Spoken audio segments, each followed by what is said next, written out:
விவசாயிகள் மற்றும் அனைத்து இந்திய அண்ணா திராவிட முன்னேற்ற கழகத்தினுடைய தொண்டர்கள்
நுழைவாயில் இருக்கிறவங்க எல்லாரும் இருக்கை உட்காருமாறு மாவட்ட செயலாளர்கள் அறிவித்திருக்கிறார். தயவுசெய்து மேடைக்கு முன்பமாக நுழைவாயில் இருக்கிறவர்கள்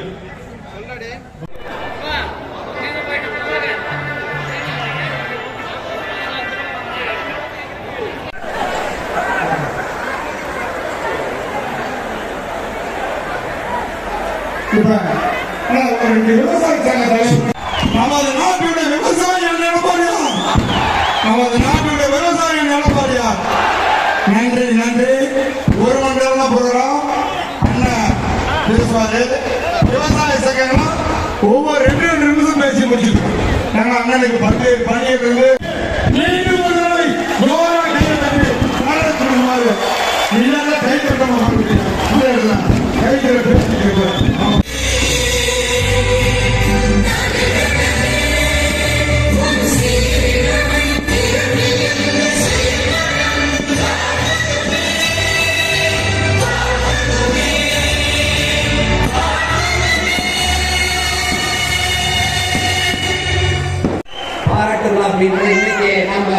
விவசாயிகள் பேசிட்டு இருப்பாங்க. அது மாறுபடி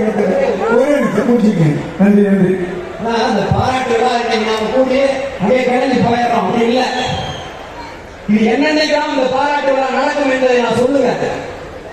இந்த தண்ணி இங்க என் பாலிட்டி வந்து அப்படியே தொடர்ச்சியா போய் விவசாயிகளுடைய நன்றி தெரிவிக்கின்ற அற்புதமான கூட்ட நிகழ்ச்சியை கலந்து கொண்டு தலைமையேற்று தலைமுறையாற்றிய மதிப்புக்கு மரியாதைக்குரிய காவிரி உபநீர் நடவடிக்கை குழுவினுடைய ஒருங்கிணைப்பாளர் சகோதரர் தம்பையா அவர்களை சுருக்கமாக கருத்துக்களை எடுத்துச் சொல்லி அமர்ந்திருக்கின்ற காவிரி உபநீர் நடவடிக்கை குழுவினுடைய தலைவர் திரு மா வேளாண் அவர்களே, இந்த விவசாயிகள் நடத்தப்படுகின்ற நன்றி தெரிவிக்கின்ற நிகழ்ச்சியில் பங்கு பெற்றிருக்கின்ற காவிரி உபநீர் நடவடிக்கை குழு, அனைத்து விவசாய சங்கம் மற்றும் அனைத்து ஆயக்கட்டு விவசாய சங்கத்தைச் சேர்ந்த நிர்வாகிகள், மரியாதைக்குரிய நத்தக்காட்டானவர் திரு ரங்கநாதன் என்ற சின்ன பொண்ணவர்களே, காவிரி உபநீர் நடவடிக்கை ஒன்றிய செயலாளர் சட்டமன்ற உறுப்பினர் அறிவித்தார் சுந்தரராஜன் அவர்களே, சட்டமன்ற உறுப்பினர் சகோதரர் பாலசுப்ரமணியம் அவர்களே, சட்டமன்ற உறுப்பினர் திரு கோவிந்தசாமி அவர்களே, சட்டமன்ற உறுப்பினர் அரிசு ஜெயசங்கரன் அவர்களே, சட்டமன்ற உறுப்பினர் திரு நல்லதீப் அவர்களே, சட்டமன்ற உறுப்பினர் திருமதி கு சித்ரா அவர்களே, முன்னாள் எம்எல்ஏ சகோதரர் ஜி வெங்கடாஜலம் அவர்களே, காவிரி உபநீர் நடவடிக்கை குழுவினுடைய பொறுப்பாளர் ராதாபுரம் திரு கு வேல் அவர்களே மற்றும் நன்றி ஆற்றிருக்கின்ற சேலவரை திரு காளியா கோயில் நடராஜ் அவர்களை அனைவருக்கும் என்னுடைய முதற்கண் நன்றி கலந்த வணக்கத்தை உரித்தாக்குகின்றேன்.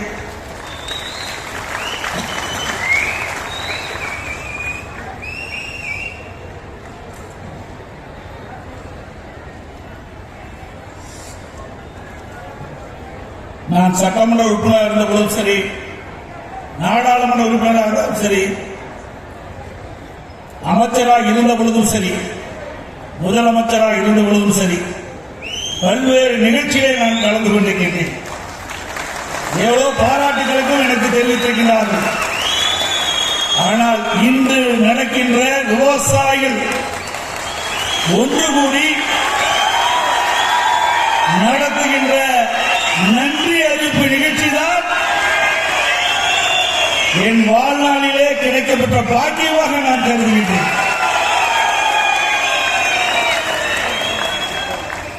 நான் விவசாய குடும்பத்தில் பிறந்து விவசாய பணிகளை மேற்கொண்டவர். ஒரு விவசாயி தமிழகத்துடைய முதலமைச்சராக பொறுப்பேற்ற பிறகு இந்த பகுதியில் இருக்கின்ற விவசாய பெருமக்களுடைய நீண்ட நாள் கோரிக்கையை நிறைவேற்றுகின்ற விதமாக வறண்ட 100 ஏரிகளுக்கு நீர் நிரப்புகின்ற திட்டம் கிடைக்குமா கிடைக்காதா? எனக்கு முன்னாலே பேசியவர்கள் தலைவரும் ஒருங்கிணைப்பாளரும் இங்கே குறிப்பிட்டார்கள். எத்தனையோ அரசாங்கம் வந்தது, எல்லா அரசாங்கத்திலும் கோரிக்கை வச்சோம், யாரும் நிறைவேற்றவில்லை. ஆனால் அண்ணன் எடப்பாடியார் வந்த பிறகுதான் நாங்கள் வைத்த கோரிக்கைக்கு வடிவம் பெற்றது, திட்டம் நிறைவேறியது என்று குறிப்பிட்டார். ஏழாவது விவசாயம் இருக்கின்ற காரணத்திலே விவசாயி படுகின்ற துன்பங்கள், துயரங்கள், வேதனைகள் அத்தனை முழுமையாக அணுநீதியாக தெரிந்த காரணத்தினாலே இந்த திட்டத்தை எப்பாடுபட்டாவது நிறைவேற்ற வேண்டும் என்று எண்ணினேன். இதை புரட்சி தலைவி அம்மா அவர்கள் தமிழகத்துடைய முதலமைச்சராக இருக்கின்ற காலத்திலே இதை அவரிடத்திலே தெரிவித்தேன். என்னிடத்திலே அம்மா அவர்கள் சொன்னார்கள், திரு பழனிசாமி அவர்களே, நீங்கள் அற்புதமான திட்டத்தை கேட்கின்றீர்கள். உண்மையிலே ஒரு நல்ல திட்டம். 100 ஏரிகளுக்கு நீர் நிரப்புகின்ற திட்டம் என்று சொன்னால் சாதாரண திட்டம் அல்ல. வறண்ட பகுதி, வானத்தை நம்பி வாழ்ந்து கொண்ட விவசாயிகளுக்கு இந்த ஏரியில் நீர் நிரப்புவதன் மூலமாக பசுமையான செழுமையான பகுதியை பார்க்க முடியும். நீங்கள் சொன்ன உடனே என் மனதிலே பட்டது, நிச்சயமாக இந்த திட்டத்தை நிறைவேற்றுவதற்கு நான் உங்களுக்கு ஆணையிடுவேன் என்று சொன்னார்கள். துரதிருஷ்டவசமாக அம்மா மறைந்து விட்டார்கள். இருந்தாலும் அம்மா எண்ணத்திலே உதிக்கப்பட்ட இந்த அற்புதமான திட்டத்தை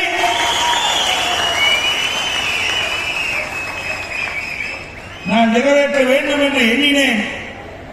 உடனடியாக பொதுப்பணித்துறை அதிகாரிகளை அழைத்து வேகமாக துரிதமாக நாம் செயல்பட வேண்டும் என்று சொன்னால் 4 சட்டமன்ற தொகுதிக்கு உட்பட்ட பகுதியிலே 100 ஏரிகள் இருக்கின்றன.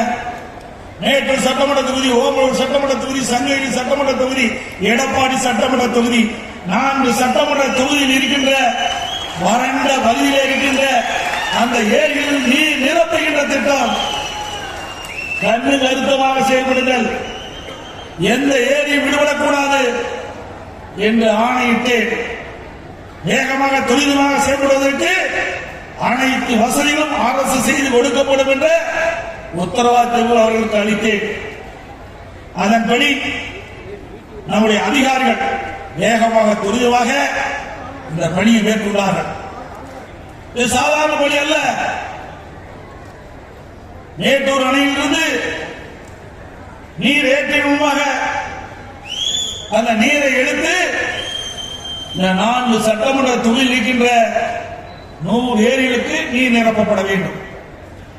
அதற்கு நம்முடைய பொறியாளர்கள் இரவென்றும் பகலென்றும் பாராமல், அது நம்முடைய சொந்த மாவட்டம், ஆகவே அவர்கள் அக்கறையோடு செயல்பட்டார்கள். ஒவ்வொரு மாதமும் நான் அதிகாரிகளை அழைத்து பேசுவேன், எந்த அளவுக்கு இந்த திட்டம் நிறைவேற்றிக் கொண்டிருக்கின்றது. ஒவ்வொரு மாதத்திலும் இந்த 100 ஏரி திட்டத்திற்கு என்ன நடவடிக்கை மேற்கொண்டீர்கள் என்று அவ்வப்போது அதிகாரிகளை அழைத்து பேசி வேகப்படுத்தி துரிதப்படுத்தி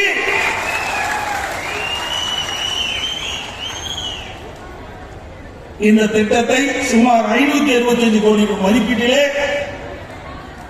திட்டம் தயாரிக்கப்பட்டு நானே நேரடியாக வந்து அடிக்கல் நாட்டினேன். முதலமைச்சர் தான் அடிக்கல் நாட்டியது மட்டுமல்ல, இந்த பணி வேகமாக துரிதமாக நடைபெற வேண்டும் என்ற எண்ணத்திற்காக அடிப்படையிலே ஒரு சிறந்த நிர்வாகத்திடத்தில் இதை ஒப்படைத்தோம்.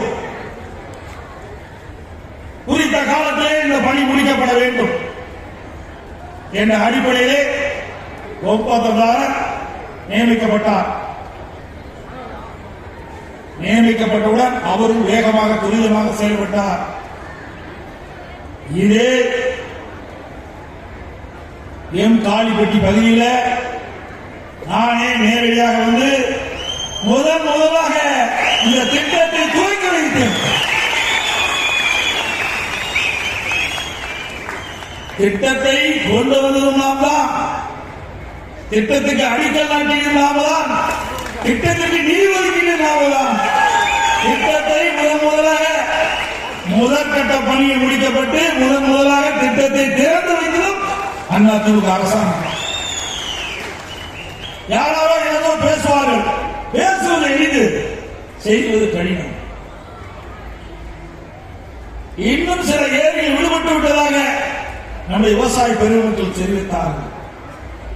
எங்கெல்லாம் இந்த 100 ஏரி திட்டத்திற்கு அருகிலே இருக்கின்ற ஏரிகள் விடுபட்டதோ அதையெல்லாம் அதிமுக அரசு வந்தவுடன் அந்த ஏரிகளுக்கு நீர் நிரப்பப்படும்.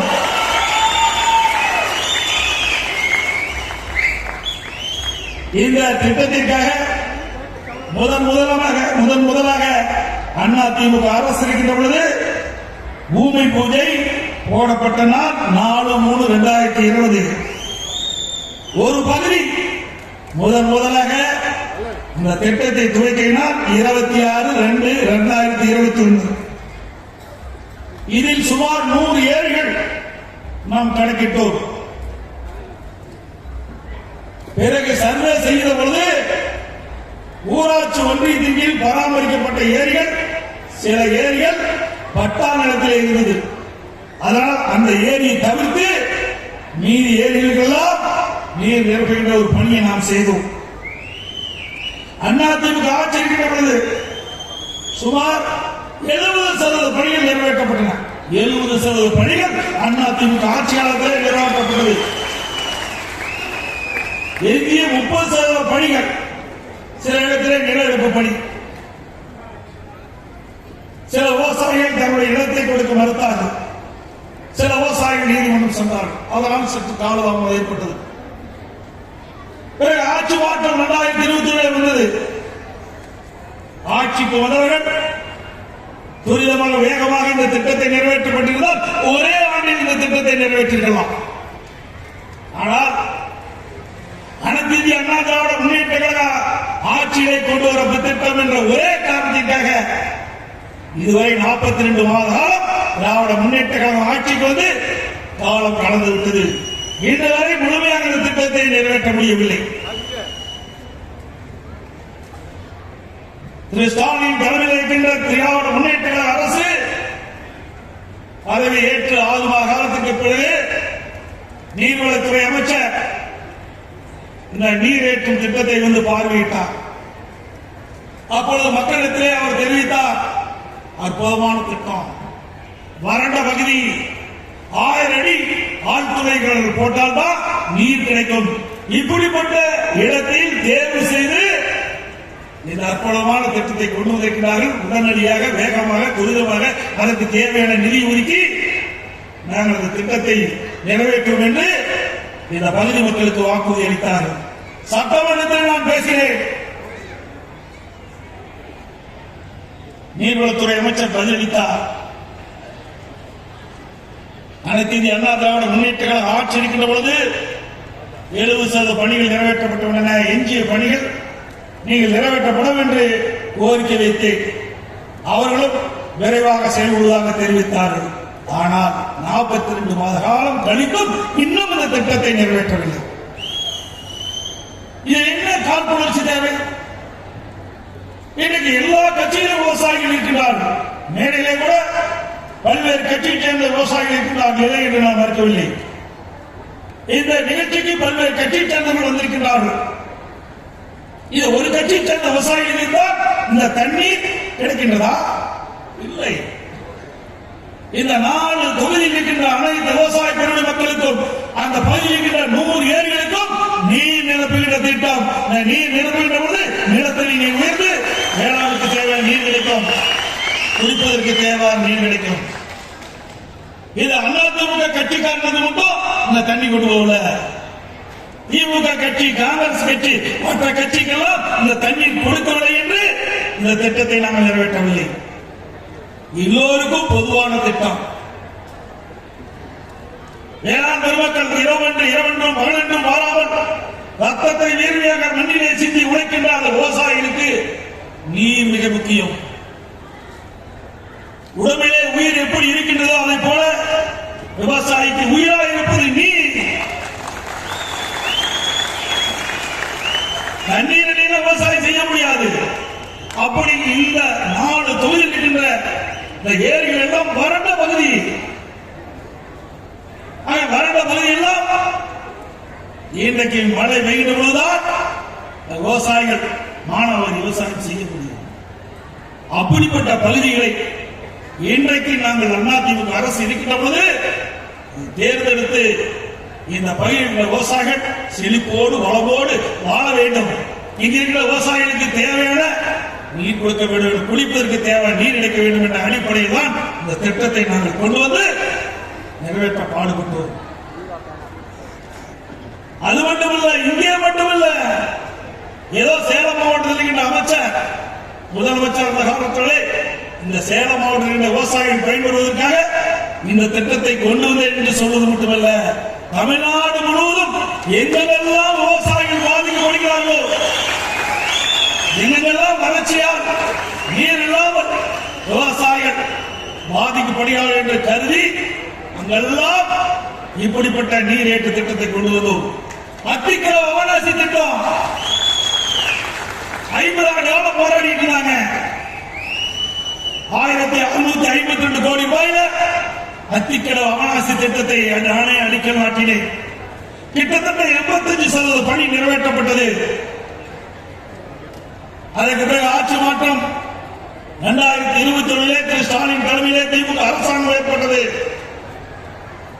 ஆட்சிக்கு வந்த பிறகு அண்ணா திமுக ஆட்சியிலே தொடங்கப்பட்ட திட்டம் என்ற காரணத்திற்காக இன்று வரை இந்த திட்டம் முழுமை பெறவில்லை.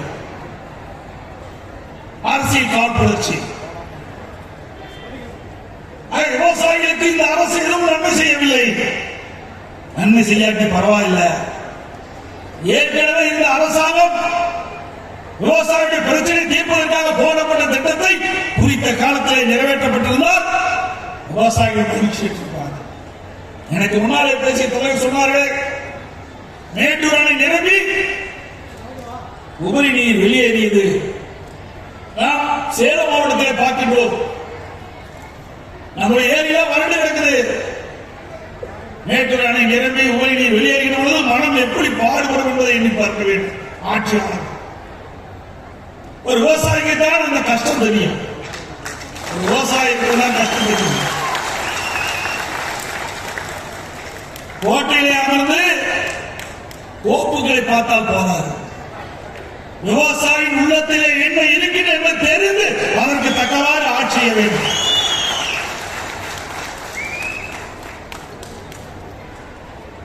இன்றைக்கு உபரி நீரை அதை முறையாக பயன்படுத்தியிருக்கோம்.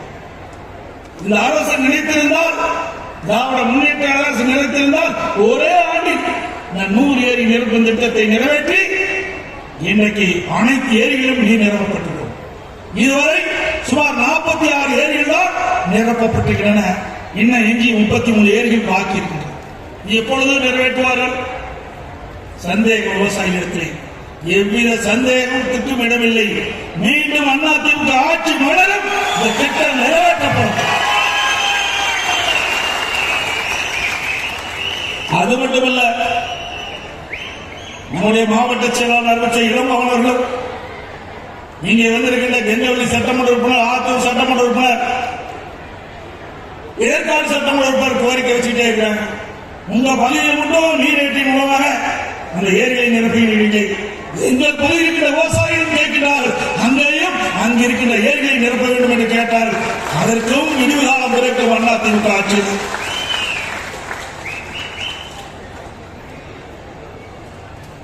அதிமுக ஆட்சி இருக்கின்ற பொழுதுதான் நீர் மேலாண்மை திட்டம் என்று ஒரு அற்புதமான திட்டத்திற்கு வடிவமைத்த அரசாங்கம் அதிமுக அரசு. ஓய்வு பெற்ற தலைமை பொறியாளர்கள் கண்காணிப்பு பொறியாளரை நியமித்து என்னென்னலாம் மழை காலத்தில் பெய்கின்ற நீர் உபரியாக வெளியேறி கடலில் கிடக்கின்றது அதையெல்லாம் கணக்கிட்டு ஆங்காங்கே தடுப்பணை கட்ட வேண்டும் என்று உத்தரவு பிறப்பித்தோம். அதன் அடிப்படையில் ஓடையின் குறுக்கே தடுப்பணை, நதியின் குறுக்கே தடுப்பணை கட்டி பருவ காலங்களில் பெய்கின்ற மழை நீர் ஆங்காங்கே தேக்கி வைக்கப்பட்டு விவசாயிகளுக்கு தேவை நீர் கிடைக்கப்பட்டது. குடிப்பதற்கு தேவை நீரை கொடுத்தோம். அதன் ஒரு பகுதியாக மாண்பு அம்மா இருக்கிற பொழுது ஆதனூர் குமார மங்கலம் நிறைவேற்றப்பட்டது. இன்று வரை இந்த அரசு தண்ணீர் தேக்கவில்லை. வேண்டுமென்றே திட்டமிட்டு விவசாயிகளுக்கு அநீதி இருக்கின்ற அரசு இந்த அரசு. சுமார் 450 கோடி ரூபாயை அந்த திட்டத்தை நாம் நிறைவேற்றி கொடுத்திருக்கின்றோம். இன்னும் அங்கே தண்ணீரை தேக்கவில்லை. அதே மாதிரி விவசாயிகள் கோரிக்கை ஏற்று நஞ்சை பூலோ கரூருக்கு பக்கத்தில் காவிரி ஆற்றின் குறுக்கே ஒரு கதவணையோட தடுப்பணையோட கதவணை கட்டினோம். சுமார் 425 கோடியில முடியும் தருவாய் இருக்கிறது. இந்த அரசு பொறுப்பேற்றதிலிருந்து ஆமை வேகத்தில் இந்த பணி நடைபெற்றுக் கொண்டிருக்கிறது. விரைந்து வேகமாக அந்த பணி நிறைவேற்றப்பட்டிருந்தால் இப்பொழுது வெளியேறுகிற உபரி நீரை அங்கே தேக்கி வைத்திருக்கலாம். அதுவும் இந்த அரசு செய்ய தவறிவிட்டது. இப்படி விவசாயிகள்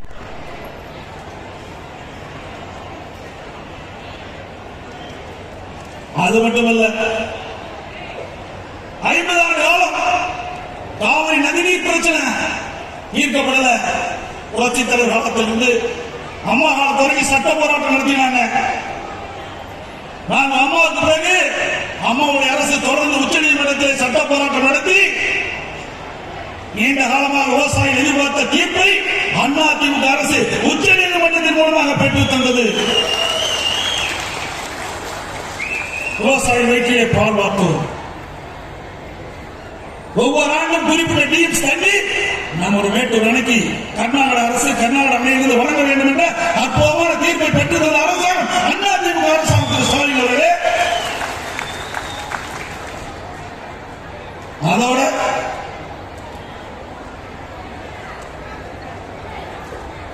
முக்கொம்புல அந்த கலவனை உடைஞ்சு போச்சு. உடனடியாக அதற்கு தேவையான நிதி ஒதுக்கி அந்த அணையை கட்டி கொடுத்தோம். இந்த திமுக ஆட்சி வந்தவர்கள்தான் திறந்திருக்கிறாங்க. சிந்திச்சு பாருங்க, அணை கட்டியது நாம், திறந்தது திமுக. நாம் பெற்ற பிள்ளைக்கு பெயர் வைக்கின்றதா ஸ்டாலினுடைய வேலை. நாம் பெற்ற பிள்ளைக்கு பெயர் வைக்கின்ற நிலையில் தான் ஸ்டாலின் இருக்கிறார். எல்லா திட்டமும் இன்னைக்கு கொண்டு வந்த திட்டங்கள் பெரும்பாலான திட்டங்கள் அதிமுக ஆட்சியிலே நிறைவேற்றப்பட்ட திட்டங்கள் என்பதை நாட்டு மக்கள் அறிய வேண்டும். அது மட்டுமல்ல, நான் ஒவ்வொரு முறையும் இன்றைக்கு கர்நாடக அரசு வைக்கின்ற அந்த அணையில் இருக்கின்ற உபரி நீரைத்தான் நாம் எதிர்பார்த்துக் கொண்டிருக்கின்றோம். இந்த நிலை மாற வேண்டும். அதற்காக அதிமுக தேர்தல் அறிக்கையிலே குறிப்பிட்டுள்ளோம். 2021 சட்டமன்ற பொதுத் தேர்தல் போது அம்மா கண்ட கனவை நிறைவேற்ற வேண்டும் என்பதற்காக கோதாவரி காவிரி இணைப்பு திட்டம் நிறைவேற்றப்படும் என்று நாங்கள் அறிவிப்பு கொடுத்தோம். நான் முதலமைச்சர் காலத்தில் அம்மாவுடைய அரசு சார்பாக மாண்பு பாரத பிரதமர்களை சந்திக்கிற பொழுது கோதாவரி காவிரி இணைப்பு திட்டத்தை நிறைவேற்றுங்கள். ஒவ்வொரு ஆண்டும் நாங்கள் கர்நாடகத்தை எதிர்நோக்கி காத்துக் கொண்டிருக்கின்றோம். அந்த கர்நாடகத்தில் அணைகள் நிரம்பி முறைதான் உபரி நீராக எங்களுக்கு வழங்கிக் கொண்டிருக்கிறார். அதனால் எங்கள் விவசாயி குறிப்பிட்ட நேரத்தில் சாகுபடி பயிர்கள் சாகுபடி செய்ய முடியாத ஒரு சவாலாக இருந்து கொண்டிருக்கிறது. ஆகவே எங்களுக்கு கோதாவரி காவிரி இணைப்பு திட்டத்தை நிறைவேற்றி டெல்டா மாவட்டத்தில் இருக்கிற விவசாய பெருமை மக்களுக்கு குறிப்பிட்ட காலத்திலே வேளாண் பணியை மேற்கொள்ள வேண்டும் என்ற ஒரு அற்புதமான திட்டத்தை நீங்கள் உருவாக்கி தர வேண்டும் என்று கேட்டவுடனே பாரத பிரதமரும் செய்வதுள்ளார்கள். நிச்சயமாக இந்த திட்டத்திற்கு மத்திய அரசு உதவும் என்று சொன்னார்கள். அதன் பிறகு விரிவான திட்ட அறிக்கை மத்திய அரசு தொடர்ந்தது. அப்பொழுது தெலுங்கானாவில் இருக்கின்ற முதலமைச்சரை சந்திக்க வேண்டிய சூழ்நிலை. ஏனென்றால் ஒரிசாவில் இருந்து தெலுங்கானா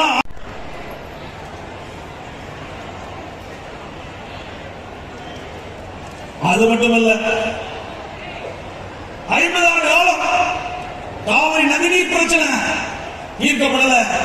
புரட்சி தலைவர் காலத்திலிருந்து அம்மா காலத்து வரைக்கும் சட்ட போராட்டம் நடத்தினாங்க. நாங்க அம்மாவுக்கு பிறகு அம்மாவுடைய அரசு தொடர்ந்து உச்ச நீதிமன்றத்தில் சட்ட போராட்டம் நடத்தி நீண்ட காலமாக விவசாயிகள் எதிர்பார்த்த தீர்ப்பை அதிமுக அரசு உச்ச நீதிமன்றத்தின் மூலமாக பெற்றுத் தந்தது. விவசாய வயிற்றிலே பால் வார்த்தோம்.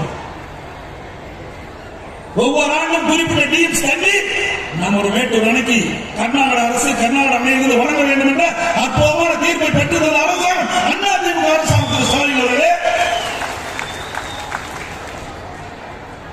அதோட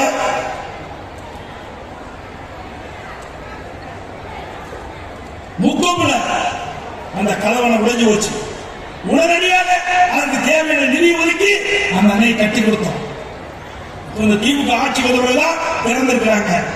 சிந்திச்சு பாருங்க, அணை கட்டியது நாம், பிறந்தது திமுக. நாம் பெற்ற பிள்ளைக்கு பெயர் வைக்கின்றதா ஸ்டாலினுடைய வேலை. நாம் பெற்ற பிள்ளைக்கு பெயர் வைக்கின்ற நிலையில் தான் ஸ்டாலின் இருக்கிறார். எல்லா திட்டமும் இன்னைக்கு கொண்டு வந்த திட்டங்கள் பெரும்பாலான திட்டங்கள் அதிமுக ஆட்சியிலே நிறைவேற்றப்பட்ட திட்டங்கள் என்பதை நாட்டு மக்கள் அறிய வேண்டும். அது மட்டுமல்ல, நான் ஒவ்வொரு முறையும்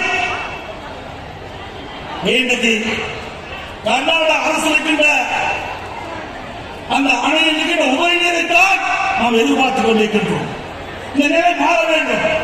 அதற்காக அதிமுக தேர்தல் அறிக்கையிலே குறிப்பிட்டுள்ளோம். 2021 சட்டமன்ற பொதுத் தேர்தல் போது அம்மா கண்ட கனவை நிறைவேற்ற வேண்டும் என்பதற்காக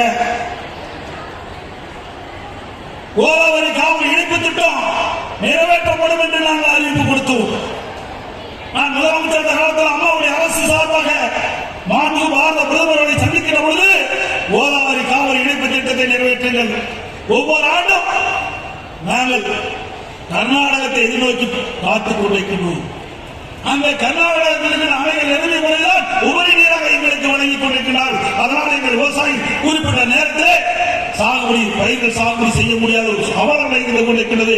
ஆகவே எங்களுக்கு கோதாவரி காவிரி இணைப்பு திட்டத்தை நிறைவேற்றி டெல்டா மாவட்டத்தில் இருக்கிற விவசாய பெருமை மக்களுக்கு குறிப்பிட்ட காலத்தில் வேளாண் பணியை மேற்கொள்ள வேண்டும் என்ற ஒரு அற்புதமான திட்டத்தை நீங்கள் உருவாக்கி தர வேண்டும் என்று கேட்டவுடனே பாரத பிரதமரும் இசைவதுள்ளார்கள். நிச்சயமாக இந்த திட்டத்திற்கு மத்திய அரசு உதவும் என்று சொன்னார்கள். அதன் பிறகு விரிவான திட்ட அறிக்கை மத்திய அரசு தொடர்ந்தது. அப்பொழுது தெலுங்கானாவில் இருக்கின்ற முதலமைச்சரை சந்திக்க வேண்டிய சூழ்நிலை. ஏனென்றால் ஒரிசாவில் இருந்து தெலுங்கானா அம்மாவுடைய அரசு அமைச்சர்கள் இடம்பெற்றிருக்கிற அருமை சகோதரர் வேலுமணி அவர்களும் திரு ஜெயக்குமார் அவர்கள் தெலுங்கானா முதலமைச்சரை சந்தித்து ஆதரவு கேட்டோம். அங்க இருக்கின்ற முதலமைச்சர் ஆதரவு கொடுத்தார். நீங்கள் போடுகின்ற திட்டத்திற்கு நிச்சயம் நாங்கள் உதவுவோம் என்று சொன்னார். அதேபோல ஆந்திரா முதலமைச்சர் அவர்களையும் 2 அமைச்சர்களும் போய் சந்தித்து பேசினார்கள். அவரும் தெரிவித்தார், உங்களுடைய திட்டம் அற்புதமான திட்டம், உங்களுடைய பகுதி வறட்சியான பகுதி, ஒவ்வொரு ஆண்டும் மழை நம்பி இருக்கின்ற நிலையிலே இருக்கிற விவசாயிகள் வருகிற தொண்டர்களுக்கு நன்றாக தெரியும். ஆகவே நாங்களும் உங்களுக்கு உதவி செய்வோம் என்று சொன்னார்கள். ஆனால் ஆட்சி மாற்றம் வந்த பிறகு 2021 பிறகு அது எந்தவித முன்னேற்றமும் கிடையாது. திட்டத்தில் கிடப்பில போட்டு விட்டார். மத்திய அரசு திட்டத்தை செயல்படுத்துவதற்கு இசை கொடுத்தது. 2 மாநில அரசும் தங்கள் மாநிலத்திலிருந்து இந்த நீரை கொண்டு செல்வதற்கு தேவையான உதவிகளை செய்வோம் என்று நமக்கு உத்தரவாதம் கொடுத்தார்கள். இந்த நிலையிலும் இன்றைக்கு ஸ்டாலின் தலைமையில் இருக்கின்ற திராவிட முன்னேற்ற கழக அரசும் எவ்வித முயற்சியும் எடுக்கவில்லை. அதற்கு காரணம் 2021 சட்டமன்ற பொதுத் தேர்தல் போது திராவிட முன்னேற்ற கழக தேர்தல் அறிக்கையிலே இது இடம்பெறவில்லை. கோதாவரி காவிரி இணைப்பு திட்டம் நிறைவேறவில்லை. அதனால் இந்த திட்டத்தை நாம் கொள்வதற்கு முயற்சி செய்தால் அதிமுகவுக்கு நல்ல பெயர் வந்துவிடும் என்று எண்ணி இந்த திட்டத்திலே கிடப்பிலை போட்டு விட்டார். மீண்டும் பேர் அளவோடு அனைத்து இந்திய அண்ணா திராவிட முன்னேற்ற கழக ஆட்சி தமிழகத்திலே மலரும். கோதாவரி காவிரி இணைப்பு நிறைவேற்றப்படும்.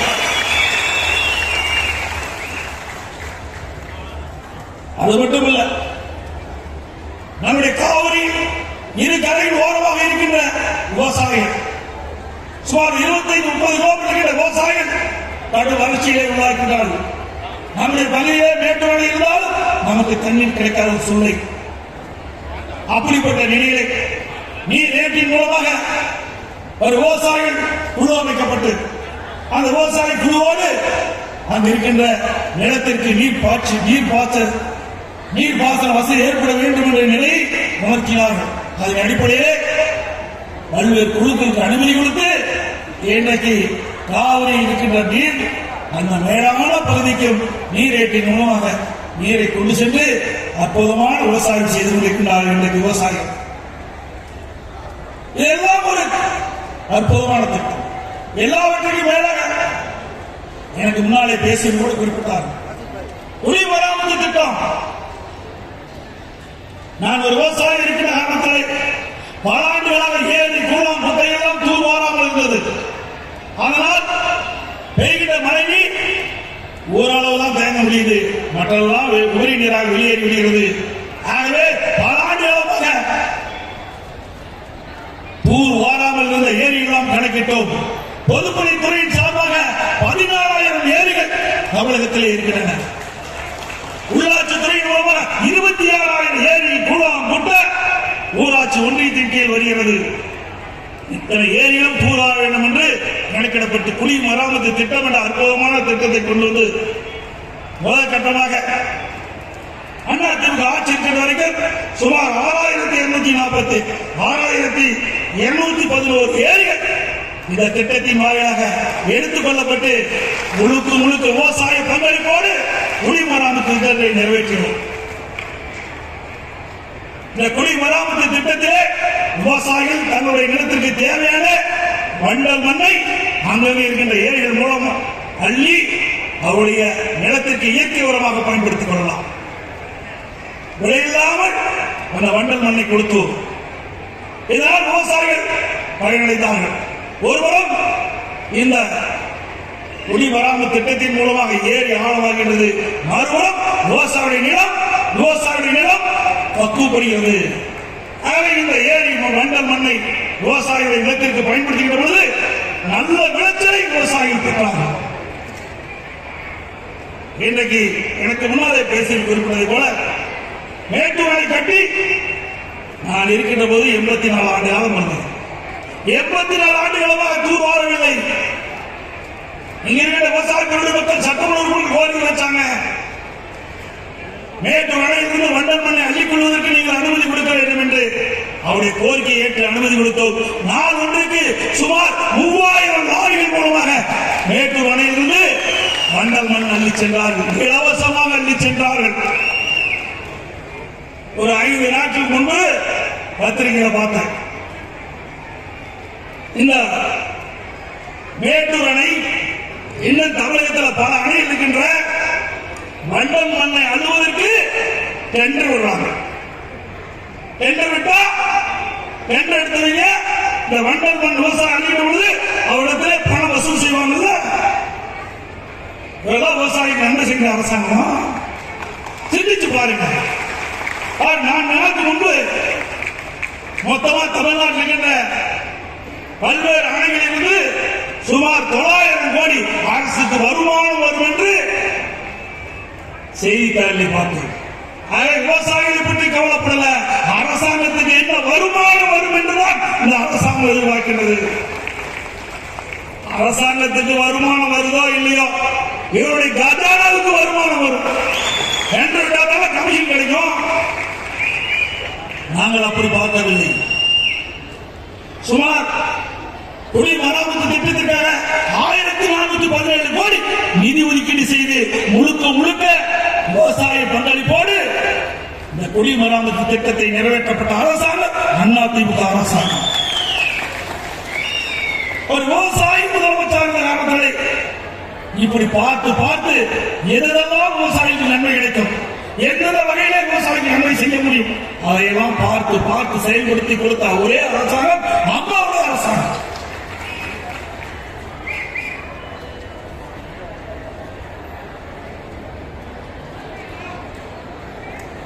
ஸ்டாலின் ஏதோ பேசிக் கொண்டிருக்கின்றார், சிந்தித்து பார்க்க வேண்டும்.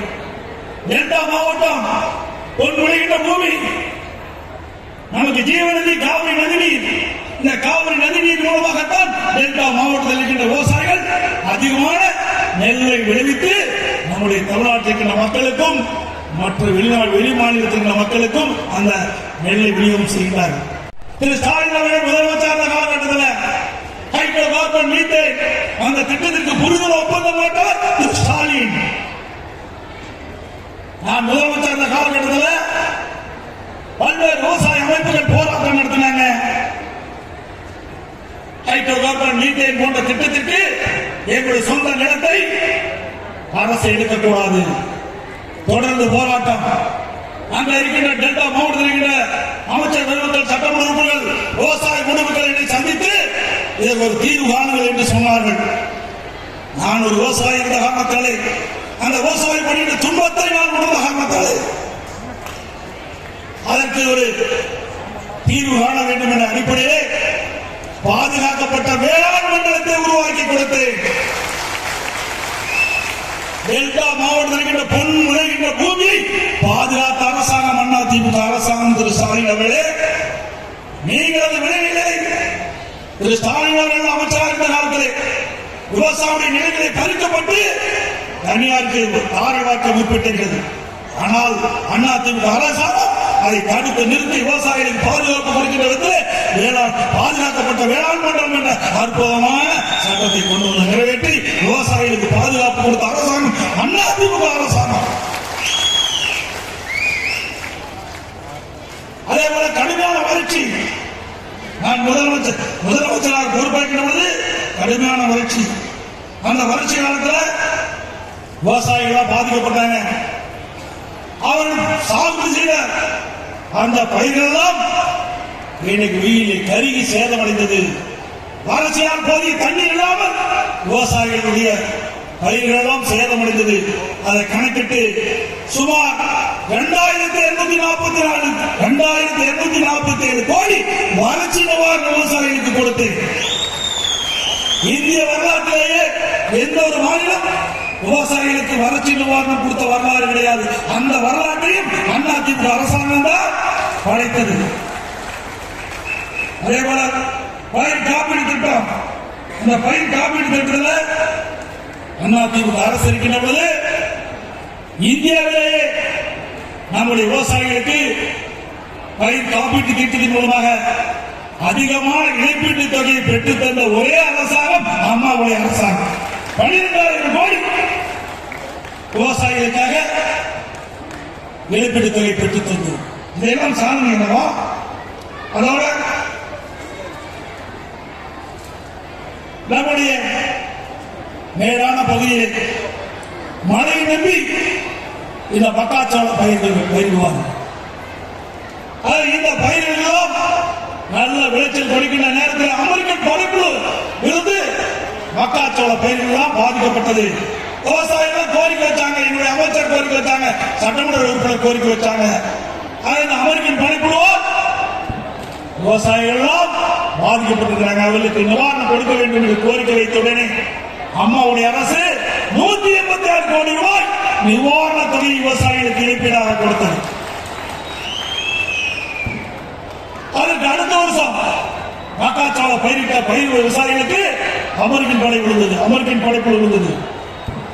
விவசாயிகள் நிலையத்தை சந்தித்தார்கள்.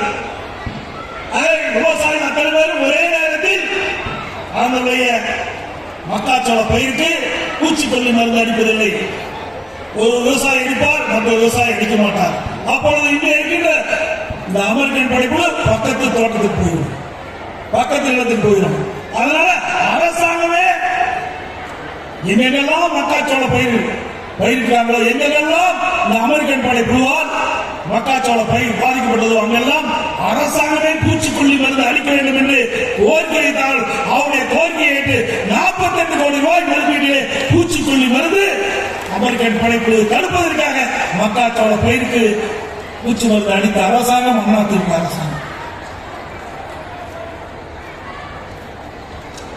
நம்முடைய பகுதியில் மரவள்ளிக்கிழங்கு பயிரிடுறாங்க. மும்மணி மின்சார விவசாயிகளுடைய அரசாங்கம் அதிமுக அரசாங்கம். அதில் உழவன் செயலி அற்புதமான திட்டம், அதையும் நாங்கள் தான் கொண்டாந்தோம். அந்த திட்டத்தின் மூலமா விவசாயிகள் அந்த உழவன் செயலி மூலமாக சீதோசனை தெரிஞ்சுக்கலாம், மார்க்கெட் நிலவரத்தை தெரிஞ்சுக்கலாம், உழவு எந்தெந்த ஸ்டாக் இருக்குன்னு தெரிஞ்சுக்கலாம். அப்படி விவசாய பயிருக்கு ஏதாவது நோய் தாக்கப்பட்டா அந்த நோயில் என்ன பூச்சி மருந்து அடிக்கலாம், அதையெல்லாம் தெரிந்து கொள்வதற்கு உழவன் செயலி என்ற அற்புதமான திட்டத்தை கொண்டு வந்த அரசாங்கம் அதிமுக அரசாங்கம். அதோட விவசாயி தொடக்க வேளாண் வங்கியிலே வாங்கிய பயிர்க்கடன் 2014 2020 2 முறை பயிர்க்கடன் தள்ளுபடி செய்த ஒரே அரசாங்கம் அதிமுக அரசாங்கம். 2014 அம்மா இருக்கின்ற பொழுது விவசாயி தொடக்க வேளாண் வாங்கிய பயிர்க்கடன் தள்ளுபடி. நான் முதலமைச்சர் காலத்தில் அம்மாவுடைய அரசு கொரோனா தொற்று விவசாயிகள் பாதிக்கப்பட்டாங்க, விவசாயி கோரிக்கை வச்சாங்க, கடுமையாக நாங்கள் பாதிக்கப்பட்டு விட்டோம். ஆகவே தொடக்க வேளாண் வங்கியிலே வாங்கிய பயிர்க்கடன் தள்ளுபடி செய்ய வேண்டும் என்று கோரிக்கை வைத்தார்கள். அந்த கோரிக்கையை 12,110 கோடி ரூபாய் கடன் தள்ளுபடி செய்த அரசாங்கம் அதிமுக அரசாங்கம். எல்லா மாவட்டத்தில் உரம் கிடைக்கல. அதிமுக அரசு இருக்கின்ற பொழுது உழவு மானியம், உர மானியம், நடவு மானியம் என்று நிறைய கொடுத்து விவசாயிகளை ஊக்குவிச்சோம். இந்த ஆட்சியில் எதுவுமே கிடைக்கல.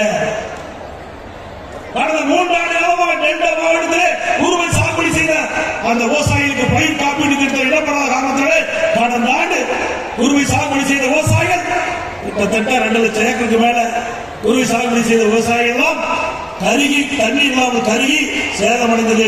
பயிர் காப்பீட்டு திட்டத்தில் இடம்பெறாத காரணத்தினாலே அந்த இழப்பீட்டு தொகை பெற முடியல. திமுக ஆட்சியில இப்படிப்பட்ட அவலாட்சி தான் இன்றைக்கு நடைபெற்றுக் கொண்டிருக்கிறது.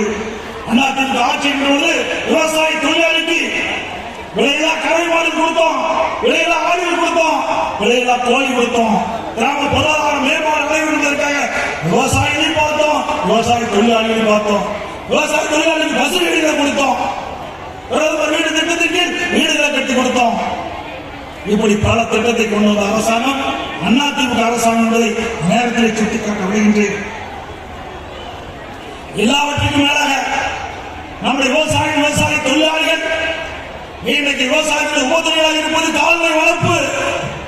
அந்த கால்நடை வளர்ப்பு சிறப்பாக இருக்க வேண்டும். அந்த மருத்துவக் கல்வி நான் திறந்தேன், ஆனா அங்க இருக்கின்ற ஆராய்ச்சி நிலையத்தை இதுவரைக்கும் திறக்கல. வேண்டுமென்ற திட்டமிட்டு அதிமுக ஆட்சியை தொடங்கப்பட்ட திட்டம் என்ற ஒரே காரணத்திற்காக முழுக்க மாநிலங்களிலிருந்து சுமார் 1000 கோடி ரூபாய் செலவு செய்து இந்த கால்நடை பூங்காவை கட்டிய அதிமுக அரசாங்கத்தில் இந்த திட்டத்தை இன்னும் பிடிப்படை போட்டு வைத்திருக்கிறார்.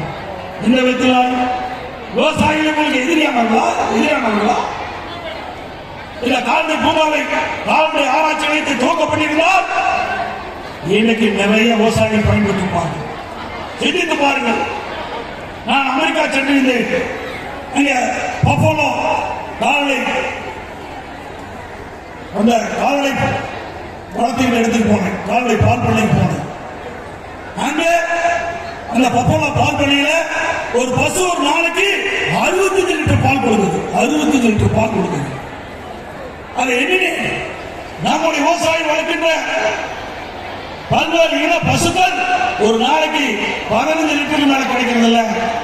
அது இன்றைக்கு வெளிநாட்டுகின்ற பசுக்களையும் நம்முடைய பசுக்களையும் இணைந்து இன்றைக்கு கலப்பின பசுக்களை உருவாக்கி இந்த ஆராய்ச்சி நிலையத்தின் மூலமாக நம்முடைய விவசாயிகளுக்கு இலவசமாக கொடுத்தா சுமார் 35 லிட்டர் ஒரு பசுக்கு பால் தரும். எவ்வளவு அற்புதமான திட்டம்! அந்த திட்டத்தை முடக்கி வச்சிருக்காங்க அரசாங்கம். மீண்டும் அதிமுக அரசு வருகின்ற பொழுது இந்த திட்டத்தை துவங்கி இங்க இருக்கிற விவசாயிகள் தமிழகத்தில் இருக்கிற அனைத்து விவசாயிகளுக்கும் கலப்பின பசுக்களை கொடுத்து அவருடைய வருமானத்தை அதிகரிக்கின்ற நிலையை நாங்கள் உருவாக்கணும். இன்னைக்கு ஏதோ பேசுகிறார் திரு ஸ்டாலினும் உதயநிதி ஸ்டாலினும். இன்னைக்கு மதுரை இருக்கிற எய்ம்ஸ் மருத்துவமனை கட்டுற ஒரு சென்டரை தூக்கிட்டு ஊர் ஊரா சுத்துறீங்க. பல லட்சம் செங்கல்ல கட்டி முடிக்கப்பட்டு 2 ஆண்டு காலம் ஆகிட கால்நடை பூங்கலை திறப்பதற்கு உங்களுக்கு என்ன கை விடுகிறா? எவ்வளவு நேரம் ஆகும்? காணொலி காட்சி மூலமா ஒரு 10 நிமிஷத்துல திறந்துடலாம். திறக்கிறதுக்கு மனம் இல்லை. ஸ்டாலின் அவர்களே, வருகின்ற தேர்தலிலே உங்களுக்கு தகுந்த பதிலடி மக்கள் கொடுப்பாங்க.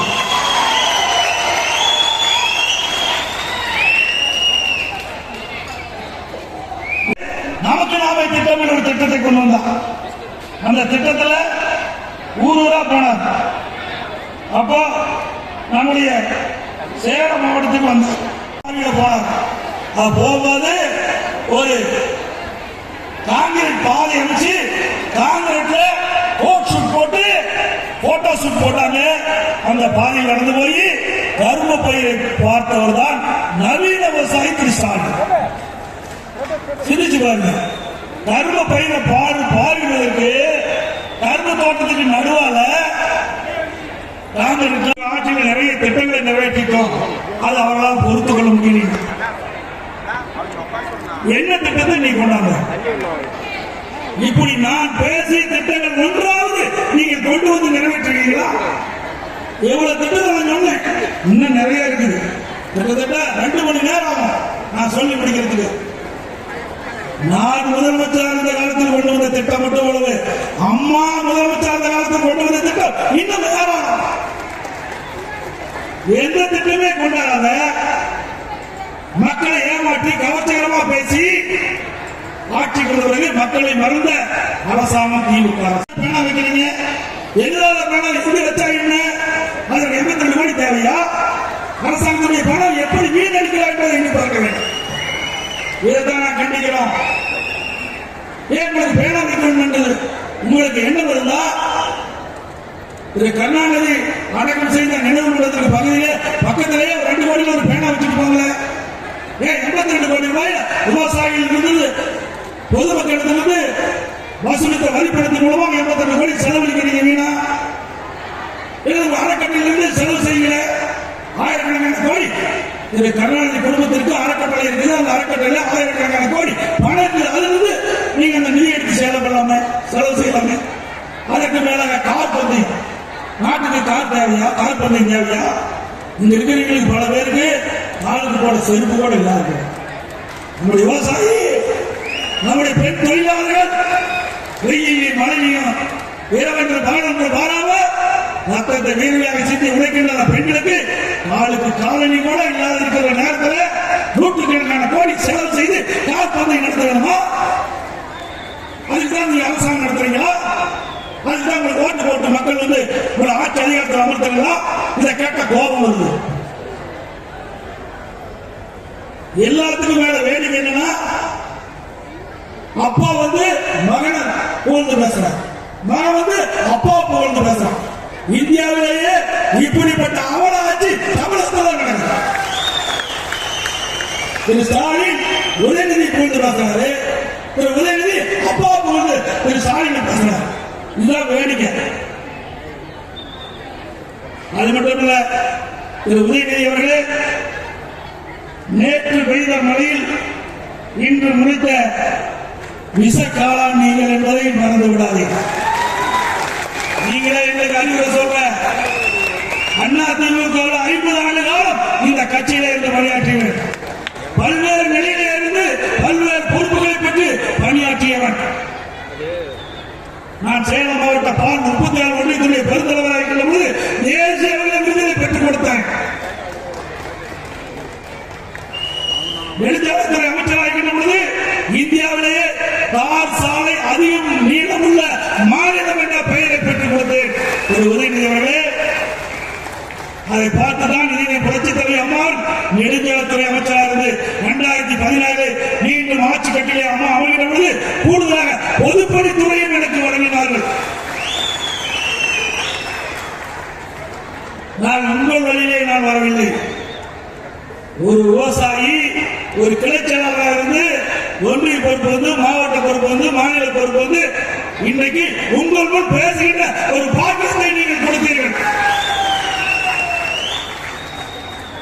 நீங்க அப்படியே வந்த திரு கருணாநிதி முதலமைச்சர் பிறகு அவருடைய மகன் திரு ஸ்டாலின் முதலமைச்சர், இப்போ திரு உதயநிதி, திரு கருணாநிதி பேரன் திரு ஸ்டாலினுடைய மகன் துணை முதலமைச்சர். எந்த தகுதியின் அடிப்படையில் உங்களுக்கு பொறுப்பு கிடைக்கப்பட்டது?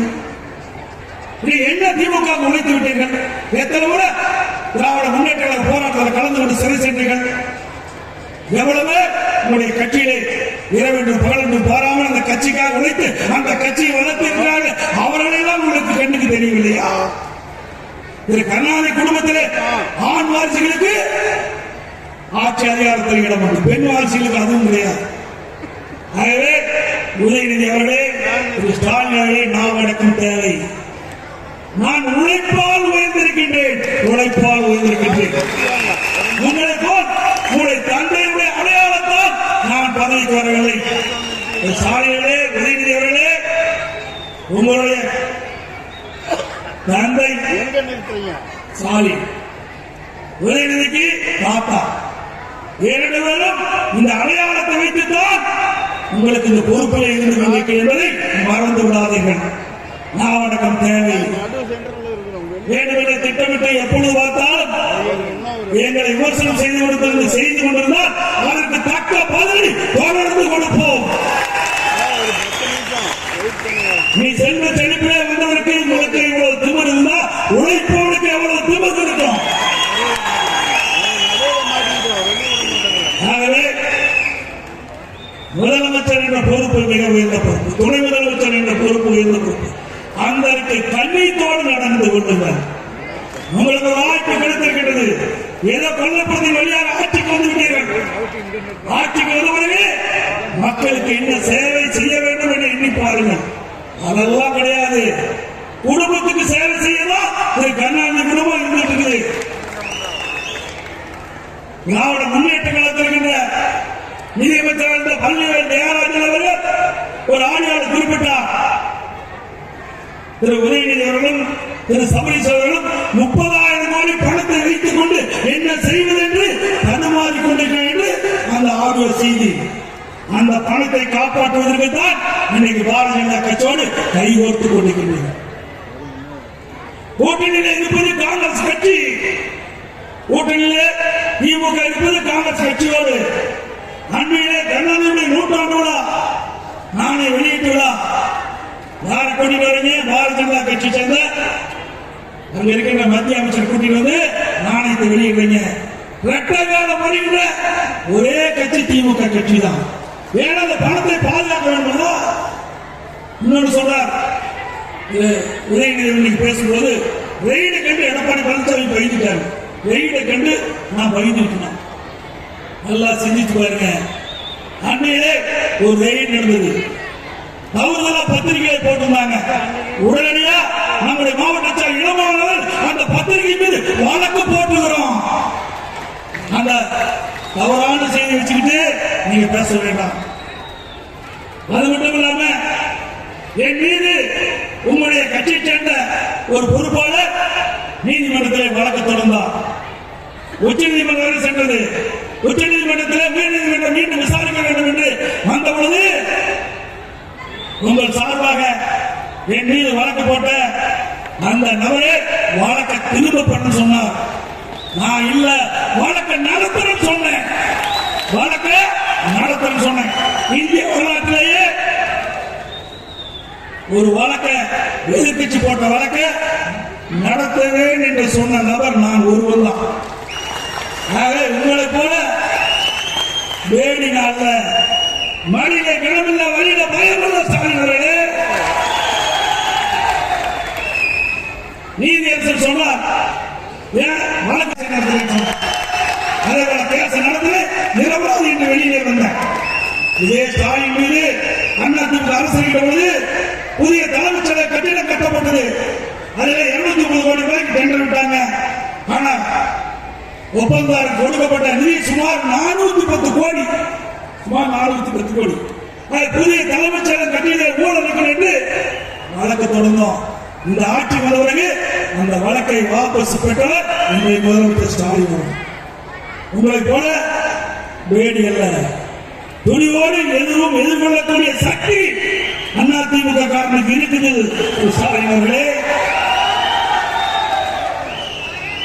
இன்றைக்கு எல்லா துறையிலும் ஊழல் நடந்து கொண்டிருக்கிறது. ஊழல் நடக்காத துறையே இல்லை.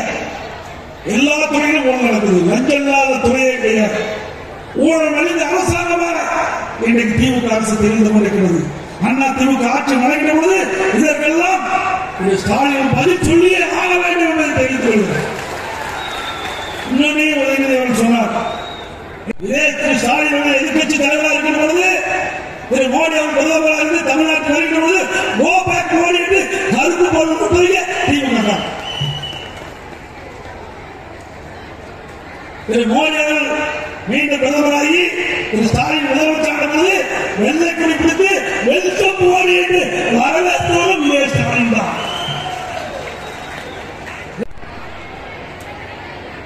பாரதிய ஜனதா அரசோடு ஒத்து போவீங்கன்னா இவர் கொலை எடுத்த பணத்துக்கு வழக்கு போட்டுருவாங்க. எங்களுக்கு வராது, உங்களுக்கு தான் வரும்.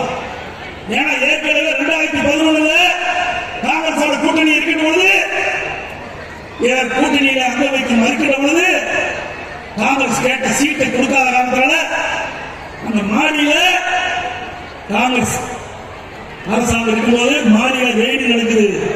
கீழே திமுக கூட்டணி பேச்சுவார்த்தை, காங்கிரஸ் திமுக கீழே கூட்டணி பேச்சுவார்த்தை. அதே நேரத்தில் மேல மாநில திமுக ரெய்டு நடக்குது. அப்ப ரெய்டு கண்டு பயந்துதான் நீங்க காங்கிரசுக்கு கூட்டணி வச்சு 63 சீட்டு கொடுத்த வரலாறு தமிழ்நாட்டு மக்களுக்கு தெரியும். திரு ஸ்டாலின் அவர்களே, அண்ணா திமுக அப்படி அல்ல. நெஞ்சில் கொண்ட கட்சி அண்ணா திமுக கட்சி. அனைத்து அண்ணா திராவிட முன்னேற்ற கழகத்தை பொறுத்த வரைக்கும் நாட்டு மக்களுக்கு எது தேவை என்பதை அறிந்து அதற்காக குரல் கொடுக்கின்ற ஒரே கட்சி அண்ணா திமுக கட்சி.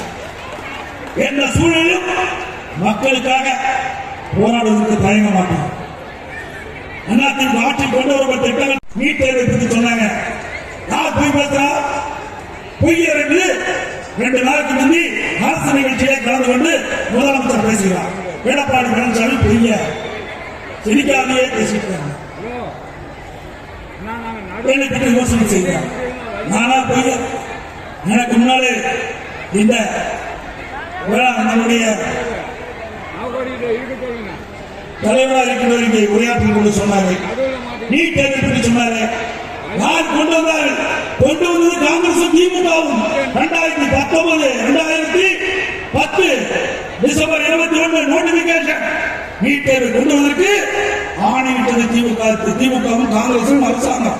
மத்தியில் அரசாங்கம் இருக்கின்ற பொழுது அப்பொழுது மத்திய இணையமைச்சர் காந்தி செல்வன் திமுக கட்சி சேர்ந்த மத்திய சுகாதாரத்துறை இணையமைச்சர் காந்தி செல்வன் இருக்கும் போதுதான் நீட் தேர்வு கொண்டாந்தீங்க. என்ன சொன்னீங்க? ஆட்சிக்கு வந்தவுடன் முதல் கையெழுத்து நீட் தேர்வு ரத்து செய்யப்படும். 42 மாதம் முன்னோடி விட்டது. இன்னும் நீட் தேர்வுக்கு விலக்கு கிடைக்கல. அதற்கு பிறகு உதயநிதி பேசினார், நீட் தேர்வு ரத்து செய்வதற்கு ரகசியம் இருக்கிறார். 42 மாத காலமா அந்த ரகசியத்தை மூடி வச்சிருக்கிறேன். சீக்கிரம் அந்த ரகசியத்தை வெளியிட்டு நீட் தேர்வு ரத்தாகும். எப்படியெல்லாம் மக்களை பொய் பேசி மக்களை ஏமாற்றி ஆட்சி கொண்டு என்பது இது ஒன்னே போதும். நீங்க தான் பொய்ய, நாங்கள் இல்ல. அதே போல அரசு ஊழியர்களுக்கு ஆட்சி கொண்டவுடன் அவர் வைத்த கோரிக்கை நிறைவேற்றப்படும் சொன்னீங்க. இதுவரைக்கும் நிறைவேற்றல.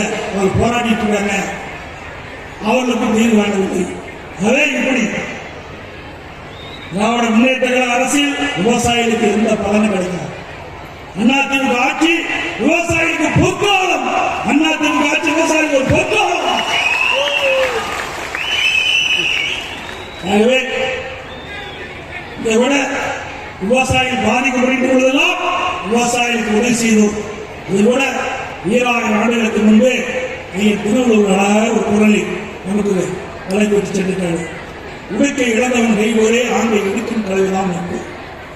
அதாவது நம்முடைய அணிந்திருக்கும் நாடு நலிந்து செல்லும் போது உடனடியாக சென்று அதை சரி செய்யும்.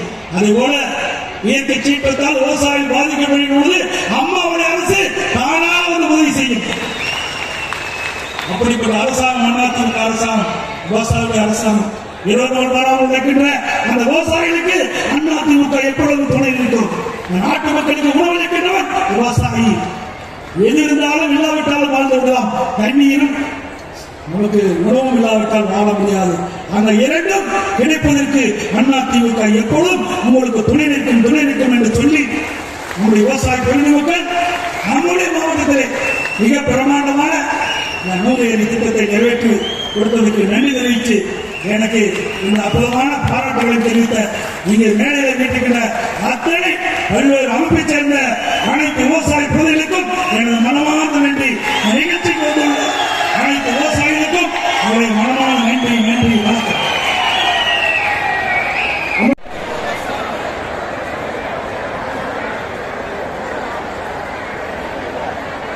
தம்பி அந்த தென்னங்கல்ல வந்து விவசாயம் தருவாங்க. தம்பி புரிஞ்சுக்கோ, யார் ஐடிவி தம்பி போட்டா ஐடிவி தம்பி தென்னங்கன்னு 2500 தம்பி விவசாயிகள் கொடுக்கணும். அப்படியே பொறுமையா பாருங்க.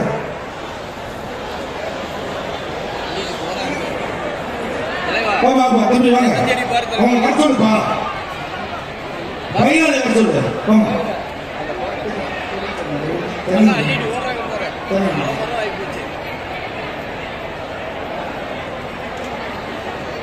என்னங்க மரம்லாம் நடக்குது.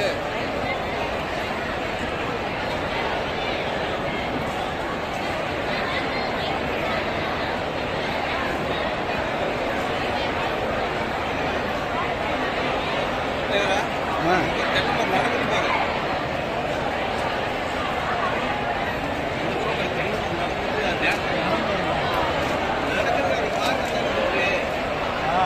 தென்னம்பரம் பாரு அப்படி நடக்குது. டான்ஸ் ஆடுது.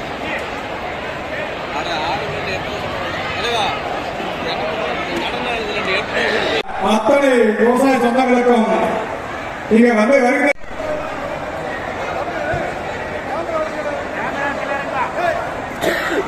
நன்றி நன்றி.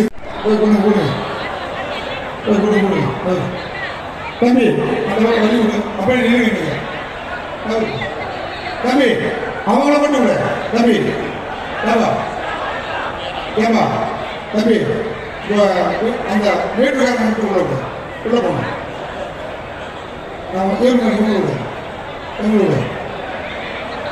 நீங்க அண்ணன் உட்கார் வர கொஞ்சம் பொறுமையா நீங்க அண்ணன் உட்காந்து போக்காடு 4 பேர் அந்த பக்கம் 4 பேர் வாங்க இந்த பக்கம் ஒரு நிமிஷம்.